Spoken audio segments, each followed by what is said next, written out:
À quel point nos auditeurs adorent les patrons et le patronat. Pour en parler, j'ai avec moi aujourd'hui Benoît Colomba, que vous connaissez, dont vous connaissez au moins le nom, qui est journaliste à France Inter. Salut, bonjour. Bonjour. On va dire copinage, et même pas du tout, on se connaît à peine, on se passe de temps en temps dans les couloirs de cette noble maison, mais on se connaît pas plus que ça, sinon à travers nos travaux journalistiques réciproques. Et puis avec Benoît Colomba, il y a David de Servenay, qui est journaliste à rue 89. Bonjour. Bonjour. Ça, c'est 2 des 5 oiseaux qui ont fait ce pavé qui est devant moi, qui s'appelle Histoire secrète du patronat. Il y en a 3 autres, donc Frédéric Charpier, Martine Orange et Erwan Seznec. Celui-là nous rejoindra. Alors, Histoire secrète du patronat de 1945 à nos jours. Je vous dis tout de suite, heureusement que les journalistes en général ne lisent pas les livres. J'espère que ce livre, pour les patrons et pour le patronat, aura un succès limité, parce que là, vous donnez quand même des arguments, des analyses, et puis toute une histoire qui devrait quand même faire réfléchir. On va dire simplement ça. Faire réfléchir sur ce que sont les patrons, ce qu'est le patronat, et sur l'influence de ce patronat et de cette économie telle qu'ils la conçoivent et la dirigent et la manipulent depuis au moins cette période-là, sur nos vies. C'est une influence quand même considérable. Quelle était l'intention? Qui a eu l'idée de ce bouquin? En fait, à l'origine de ce livre, il y a une enquête commune avec David Servenay, donc une enquête France Inter rue 89, sur la médecine du travail. On avait notamment mis en avant le fait qu'une partie de l'argent des cotisations patronales n'allait pas au bon endroit et servait à financer par exemple des bâtiments, du MEDEF, voire des voyages à l'étranger, etc., qui avait tout un système organisé depuis des années à l'échelle de toute la France, donc un système dévoyé de la médecine du travail. Et évidemment, ça a fait un petit peu désordre puisque cette enquête est arrivée après l'affaire dite de la caisse noire de l'UIMM, ouais, où tout d'un coup, Laurence Parisot nous expliquait que c'était incroyable, on découvrait des choses inavouables au sein du patronat. Elle était très surprise, Laurence. Voilà, comme un secret de famille, a-t-elle dit à ce moment-là. Donc, à cet instant précis, on montrait que les choses étaient peut-être un petit peu plus compliquées que tout ça. Et derrière cette affaire de l'UIMM, il y avait peut-être des enjeux cachés, notamment des enjeux financiers. Et d'autres caisses noires. Et d'autres caisses noires, voilà, au sein du paritarisme.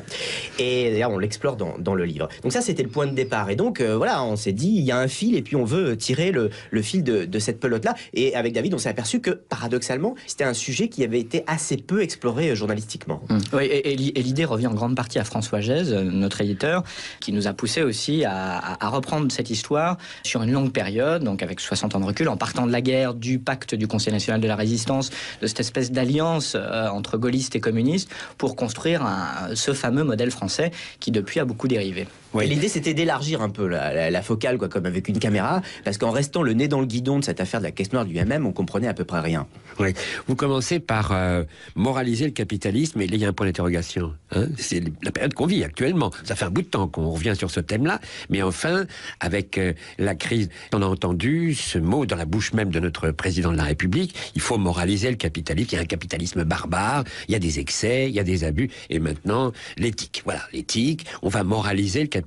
Et ça, vous avez l'air un petit peu d'en douter d'entrée de jeu dans votre introduction. Oui, parce que la crise nous a rattrapés. Nous, on avait déjà lancé le projet quand la crise est arrivée, mais c'est vrai que quand on fait un état des lieux, finalement, de 60 ans de ce modèle français, on a quand même beaucoup de doutes sur la volonté du patronat et des politiques de lutter contre la lente déréglementation qui s'est déroulée notamment depuis les années 1970.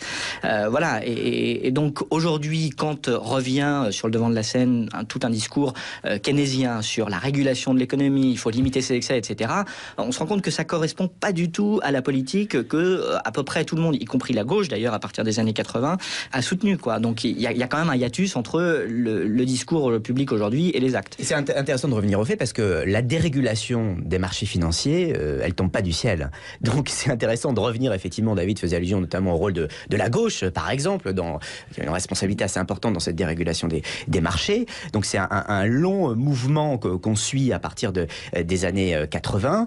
Et même, par exemple, il y a un chapitre, c'est Martine Orange qui le signe, sur ce qu'on appelle les faux gendarmes de la bourse. C'est intéressant de voir, on met soi-disant des contre-pouvoirs, la COB, l'AMF, l'autorité des marchés financiers. En septembre 2007, l'AMF s'étonnait qu'on n'investisse pas assez dans les produits financiers type hedge funds. Voilà, donc je crois que tout est dit là. Oui, alors, ce qui se passe, c'est quand même, c'est tout ce que vous décrivez dans ce bouquin, on voit que sont pas des intempéries. Il n'y a pas de fatalité, de choses qui surviennent comme ça brusquement, qu'on n'avait pas vu venir, et puis qui s'évanouissent aussi rapidement qu'elles sont apparues. C'est un petit peu comme ça que les médias ont pour coutume de présenter les choses. C'est lié au système médiatique lui-même.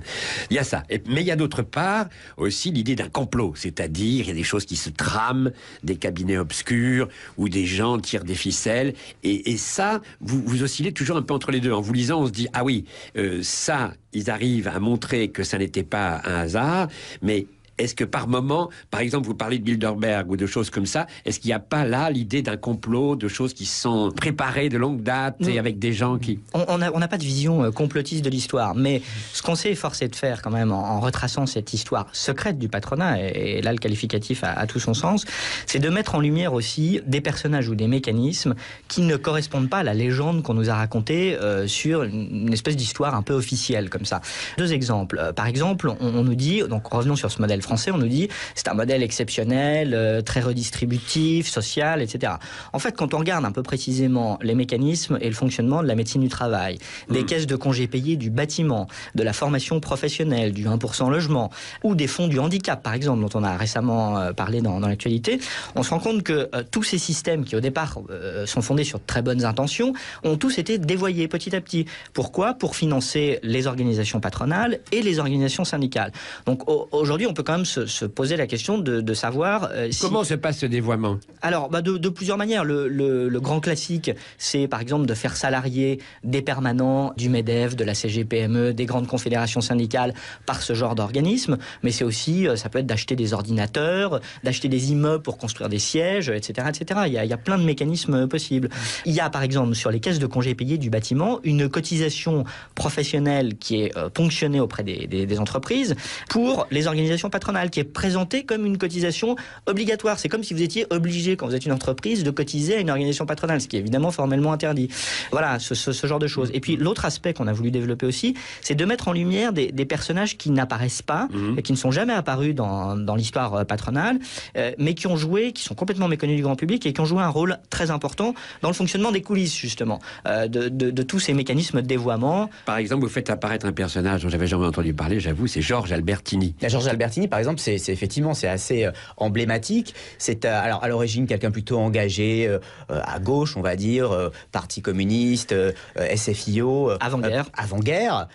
Pendant la guerre, il a un engagement très fort au sein du RNP, le Rassemblement National Populaire de Marcel Déat. Donc là, vraiment, c'est la collaboration la plus poussée jusqu'au bout, vraiment jusqu'au bout de la guerre. Il arrive à passer plus ou moins entre les gouttes au moment de l'épuration. Là, on y revient, parce que là aussi, ça fait partie de la légende officielle des grands patrons qui auraient tous été résistants. On s'aperçoit quand on entre dans le détail, et là, c'est l'inverse, que c'est tout à fait l'inverse. Et donc, ce Georges Albertini arrive à quand même passer entre les gouttes de l'épuration. Il est recyclé du côté de la banque Worms, et là c'est vrai qu'il va jouer un rôle très important au niveau du monde politique. Sous la 4e et la 5e République, ça va être un conseiller très écouté de Georges Pompidou et ensuite de Jacques Chirac. Donc là c'est tout à fait emblématique. Quel conseil donne cet Albertini ? Quel type de conseil ? Georges Albertini, en fait, c'est l'un des héros de l'anticommunisme. C'est-à-dire qu'il... Ça revient très souvent dans votre bouquin sur cette période. Il y a une colonne vertébrale idéologique du côté du patronat, c'est l'anticommunisme, c'est l'antimarxisme. Ah oui, ça de la libération jusqu'aux années 70, jusqu'à l'élection de François Mitterrand en réalité, c'est vraiment le ciment qui unit complètement le patronat.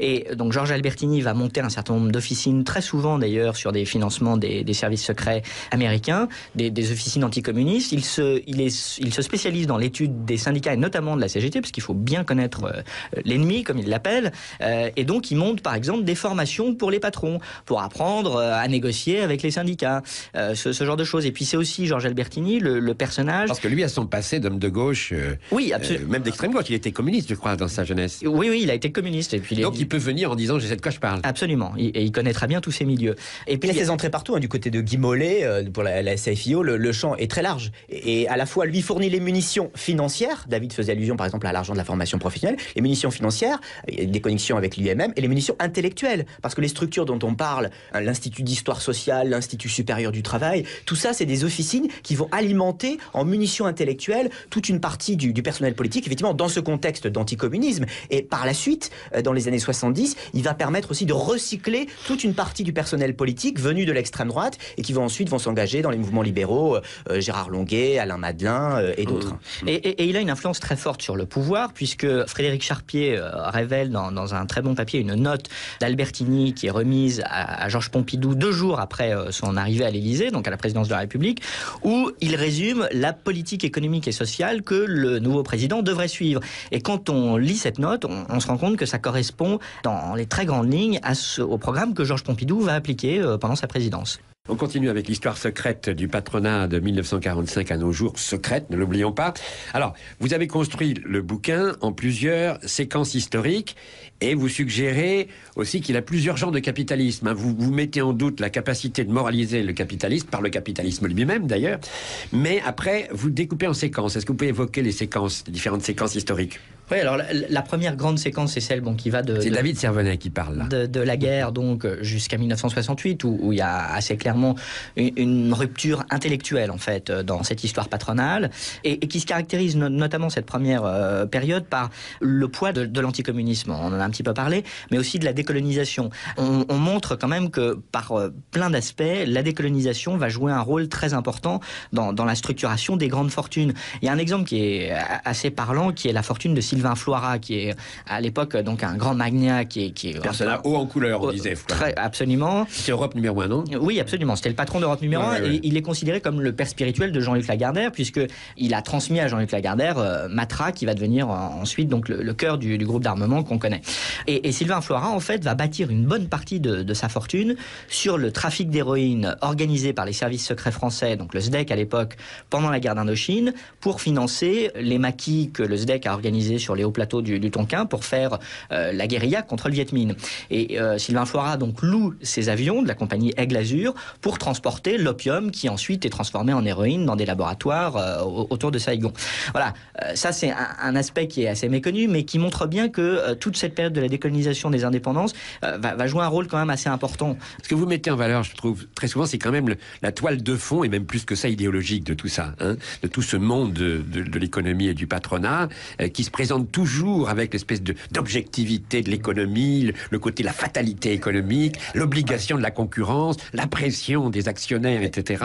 Et les aventuriers qu'ils seraient tous. L'aspect idéologique, il a été théorisé effectivement après mai 68, hein, d'une certaine façon, ce qu'on appelle la contre-révolution de la communication patronale. Il y a un personnage, là aussi méconnu du grand public, qui a joué un rôle central là-dedans. Il s'appelle Michel Froisse, qui était officier pendant la guerre d'Indochine. Là, on revient encore, on parlait de Sylvain Floirat il y a peu, et qui a théorisé d'une certaine façon cette contre-révolution patronale après mai 68. Il travaille au service de la propagande aux côtés du général de Tassigny pendant la guerre d'Indochine. Il a ensuite été en Tunisie, au Maroc.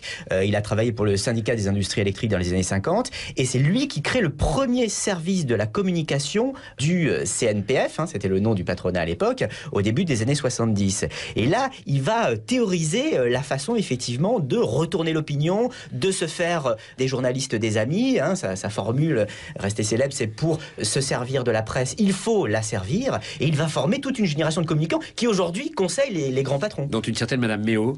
Dont Anne Méo, dont Michel Calzaroni qui conseille notamment Vincent Bolloré, mais d'autres. Hein.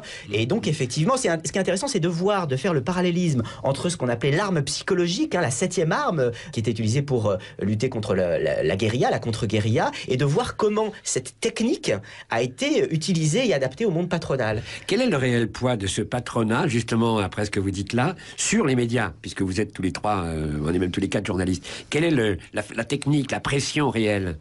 C'est souvent une pression assez diffuse finalement, parce que on le sait tous, il y a rarement des cas de censure caractérisés. Vous avez rarement un patron qui vous appelle, que ce soit un patron de presse ou un grand patron, qui vous appelle pour dire non, ça ne passera pas. C'est plus le cas aujourd'hui. C'est beaucoup moins le cas aujourd'hui.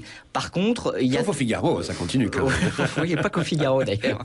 Mais non, très très souvent en fait, c'est une pression sur les sources, parce que finalement, quand vous voulez travailler sur ces milieux économiques. Vous êtes quand même assez dépendant des sources importantes que sont les entreprises et les patrons. Voilà. Et tant que vous travaillez dans leur sens, en tout cas de leur point de vue, tout va bien. Mais dès que c'est plus le cas, à ce moment-là, tout va mal. Et on cite un exemple qui est assez intéressant.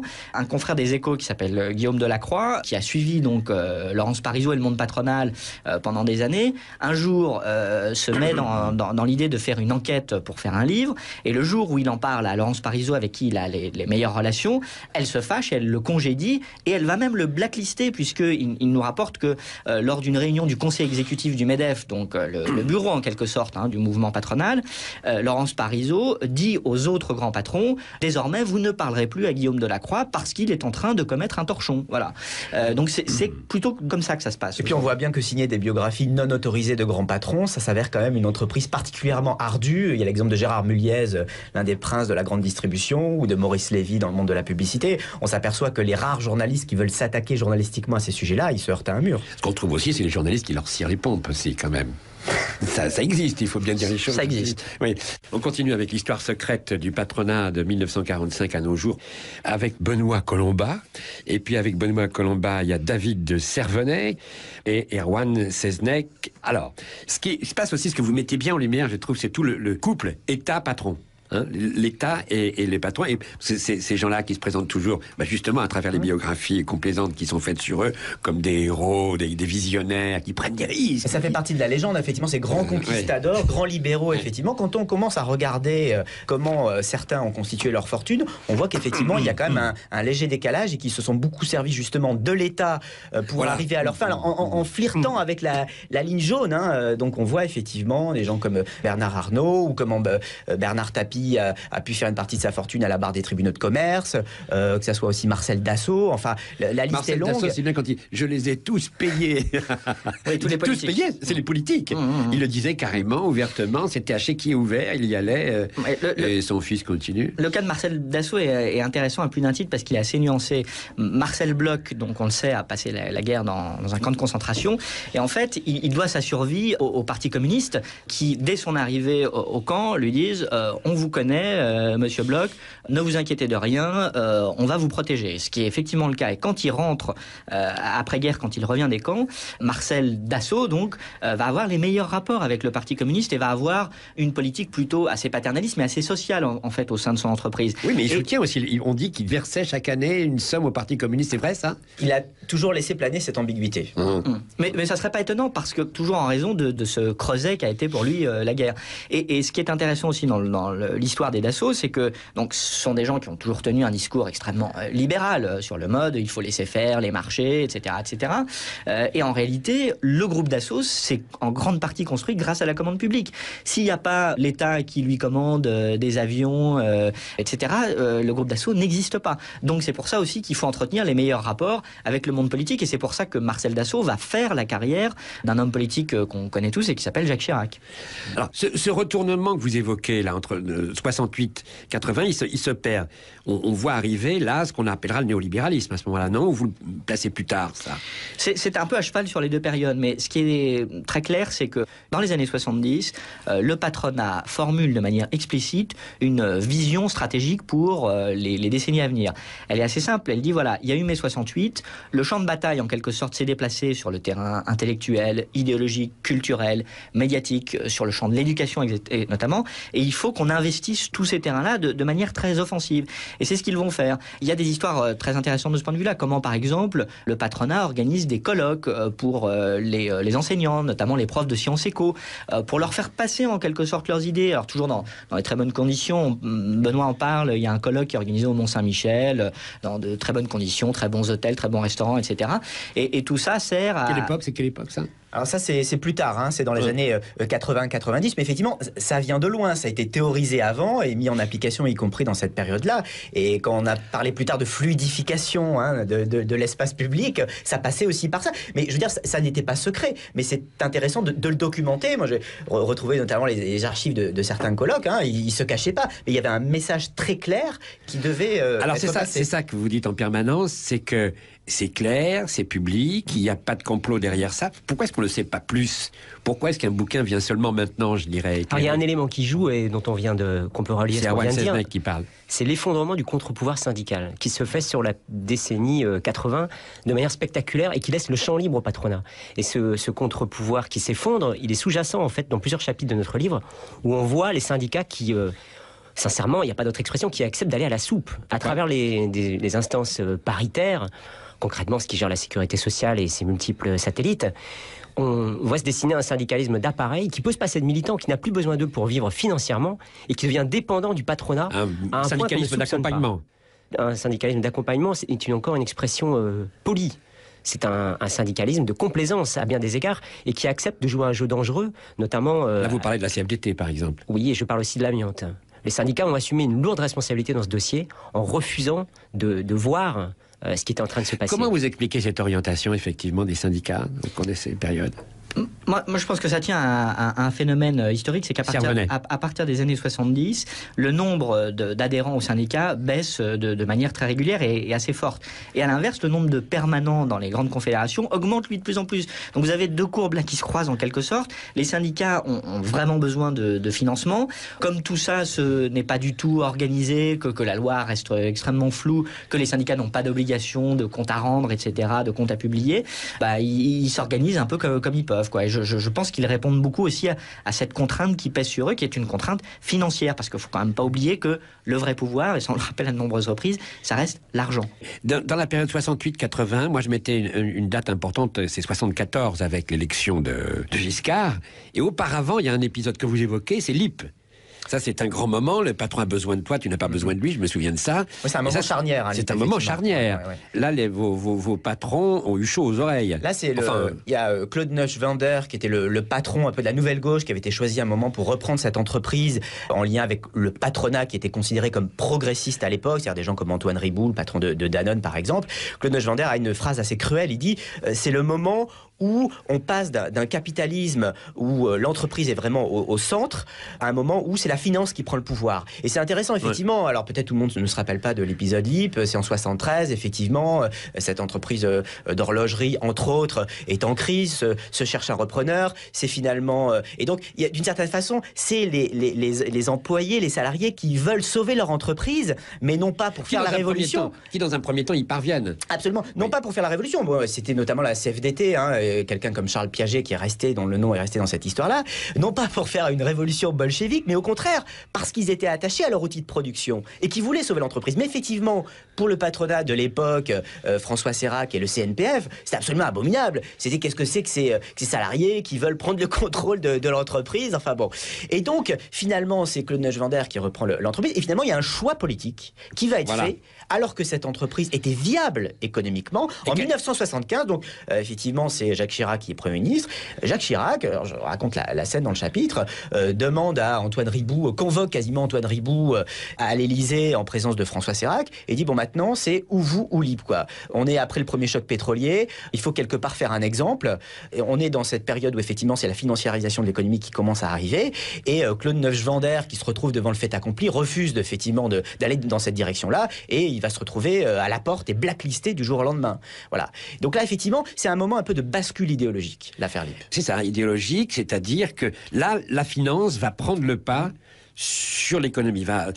L'économie financiarisée, au moins pour la France, commence là. Et puis, il y a effectivement, bon, si on reste dans l'idéologie, on parlait du rôle de la gauche tout à l'heure, c'est vrai que dans ces années 70, avant l'élection de François Mitterrand, des gens comme par exemple Jacques Attali ont joué un rôle de poisson pilote extrêmement important pour essayer de convertir la gauche à cette espèce de néolibéralisme. Et c'est vrai que si on parle d'histoire secrète, on présente toujours 1983, le tournant de la rigueur, etc. En fait, on s'aperçoit que c'est un choix politique, pour le coup, qui n'était pas du tout dicté par des raisons économiques, et qui a été préparé bien en amont par des gens comme par exemple Jacques Attali, qui prenaient une politique anti-keynésienne, il fallait pas du tout soutenir les salaires et passer par une rigueur budgétaire. Alors la troisième période que vous choisissez, votre séquence historique suivante, c'est 81 et 87, le socialisme patronal. Voilà, on est en plein dedans là. Oui, c'est-à-dire qu'à ce moment-là, c'est tous les effets en fait de la conversion idéologique de la gauche. C'est-à-dire que la gauche va institutionnaliser en quelque sorte la financiarisation de l'économie. Martine Orange l'évoque très bien sur le volet des privatisations,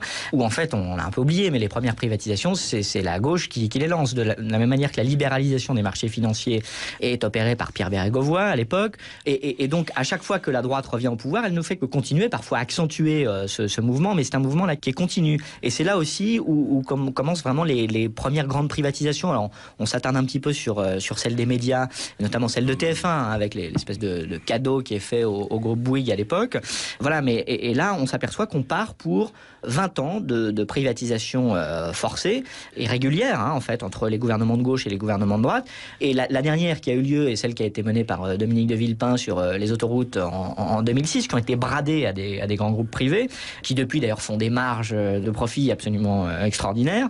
Et voilà, et ça clôt en fait tout un chapitre de l'histoire à travers lequel on a bradé en fait réellement une richesse publique. Parce que faut quand même pas oublier que l'idée du pacte du Conseil national de la résistance juste après la guerre, de cette alliance entre les communistes et les gaullistes, c'était aussi l'idée de dire voilà, on va bâtir en France par l'État de la richesse nationale en construisant des grands champions. Et ce qu'on a réussi à faire dans un certain nombre de domaines, par exemple celui de l'industrie pétrolière. Et donc en ayant comme ça une politique très volontariste, on va créer de la richesse pour l'État, qu'ensuite on va transférer au privé à des conditions extrêmement préférentielles pour tous ces grands groupes qui parallèlement soutiennent la carrière politique des gens qui prennent les décisions. Voilà.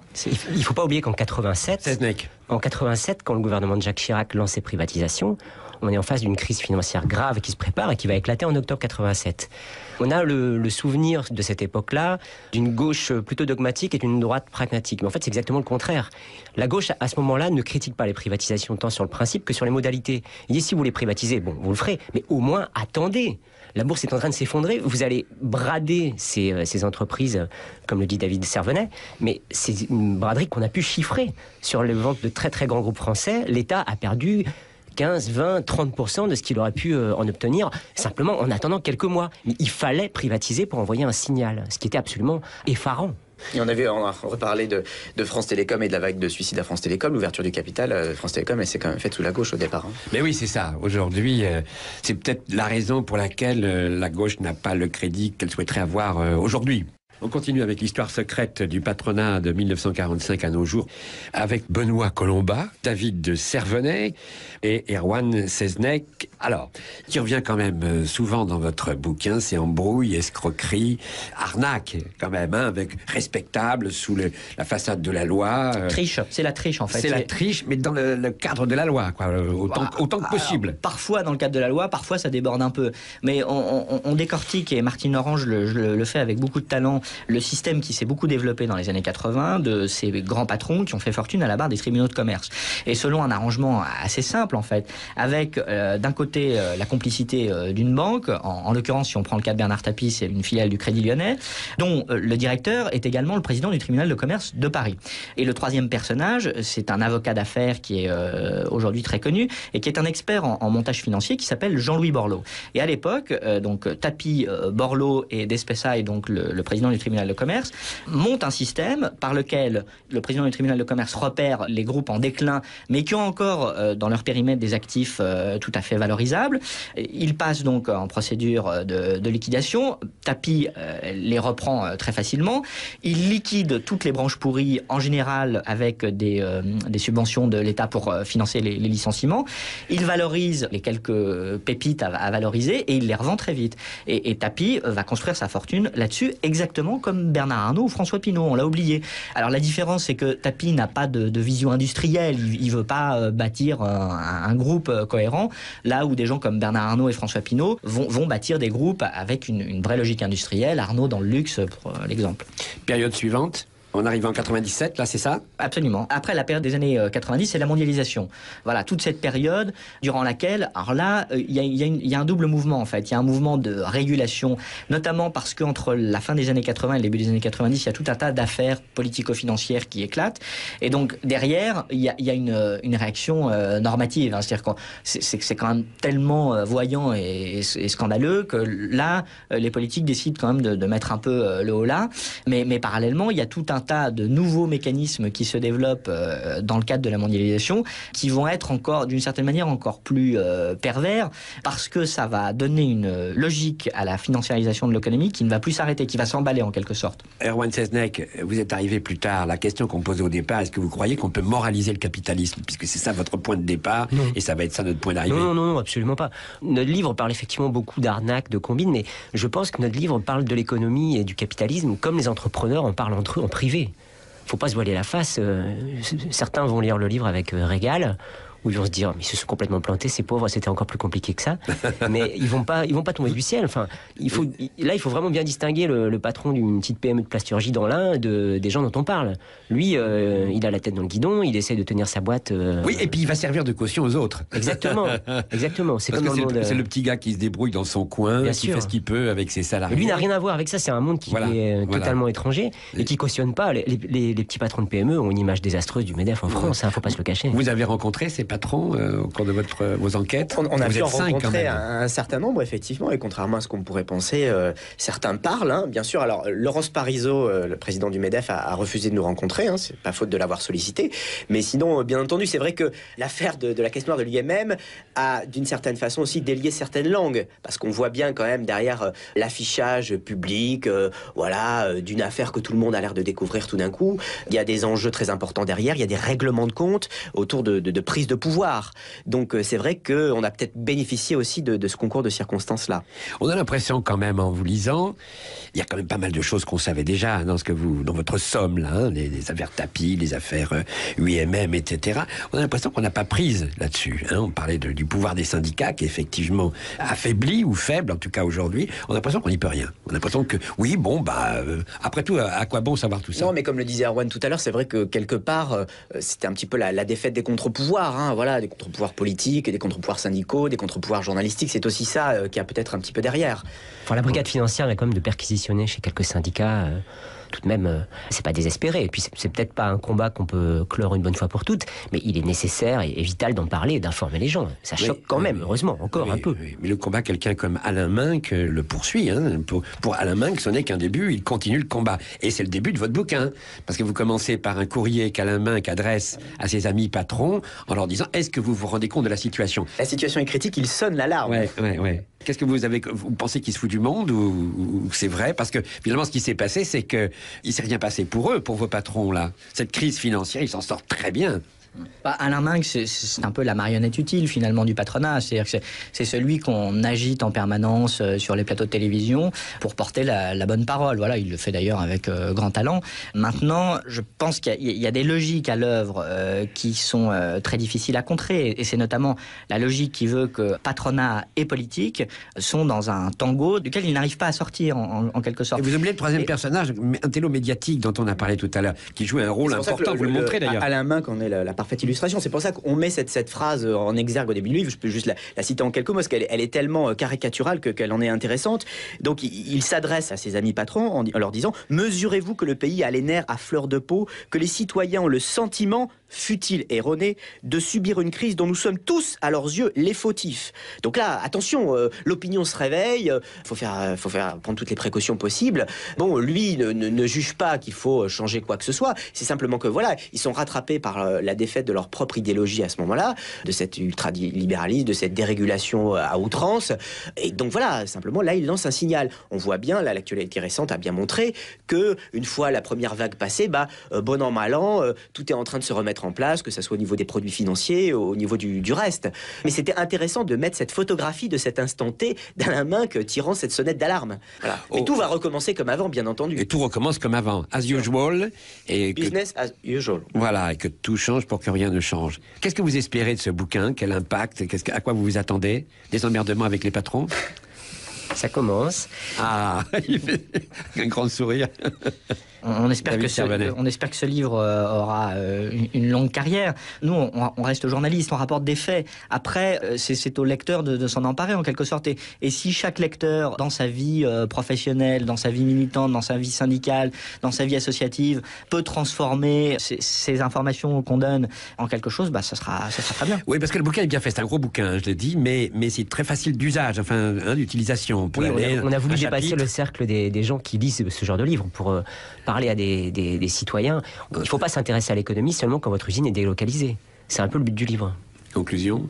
Peut-être pour clore la séquence, aujourd'hui on est dans une période, on parlait tout à l'heure des liens entre l'État, les grands patrons, dont certains ils ont pu grandement profiter effectivement de certaines connivences étatiques. C'est vrai qu'aujourd'hui on a encore un stade encore supérieur. On voit des gens comme Stéphane Richard, qui va devenir le patron de France Télécom, qui était l'ancien directeur de cabinet de la ministre de l'économie Christine Lagarde, qui négociait un redressement fiscal très important avant de pouvoir prendre son poste que directeur de cabinet, qui lui-même est un ancien de la Compagnie Générale des Eaux, qui a été à la tête de la structure immobilière de Vivendi, qui a succédé à la Compagnie Générale des Eaux. Enfin, on voit bien quand même, là on est au cœur quand même d'un certain système, au croisement entre le politique, l'économique et l'influence. Donc évidemment, peut se poser par exemple la question de conflit d'intérêts.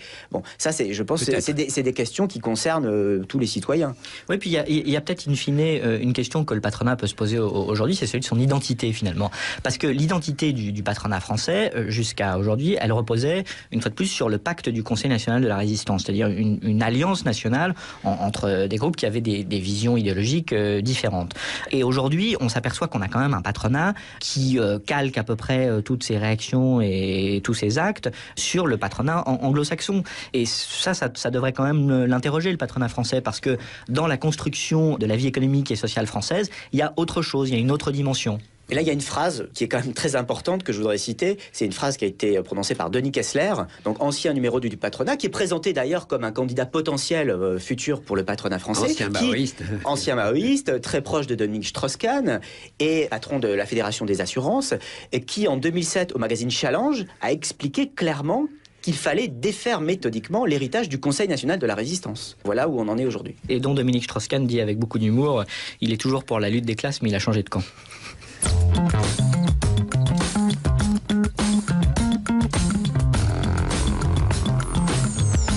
C'était un entretien avec Benoît Colomba, David Servenet et Erwan Seznec autour de leur livre « Histoire secrète du patronat » de 1945 à nos jours, le vrai visage du capitalisme français, coécrit avec Frédéric Charpier et Martine Orange.